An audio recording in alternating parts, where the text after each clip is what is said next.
السلام علیکم ورحمۃ اللہ وبرکاتہ۔ حج کے ساتھ مکہ مکرمہ کی مسلمان خواتین کی ایک روایت صدیوں سے چلی آ رہی ہے۔ اس روایت کو الخلیف کہا جاتا ہے۔ اس کے تحت مکہ معظمہ بالخصوص مسجد الحرام کی قرب و جوار کی کالونیوں میں بسنے والی خواتین عرفہ کے روز یعنی 9 ذی الحج کو خانہ کعبہ شریف میں حاضری دیتی ہیں، طواف کرتی ہیں، حجر اسود کو بوسہ دیتی ہیں اور ملتزم کے مقام پر دعائیں کرتی ہیں۔ اسے یوم الخلیف بھی کہا جاتا ہے۔ کورونا کی عالمی وبا کی وجہ سے جہاں حج اور عمرے کو محدود کر دیا گیا تھا، وہیں الخلیف کی روایت بھی تازہ نہیں ہو سکی تھی۔ تاہم کورونا کے بعد اس بار پہلی بار 20 لاکھ سے زائد مسلمانوں نے فریضہ حج ادا کیا ہے۔ وہیں الخلیف کی روایت بھی زندہ کی گئی ہے۔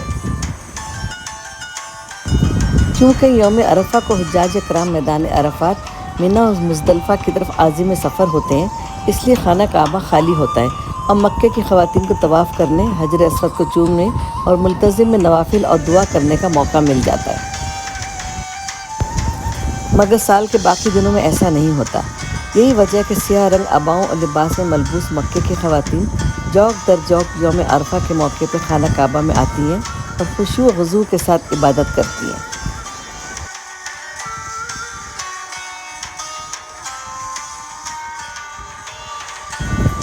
گزشتہ روز بھی مکہ معظمہ کی خواتین کی بڑی تعداد کو خانہ کعبہ کا طواف کرتے دیکھا گیا۔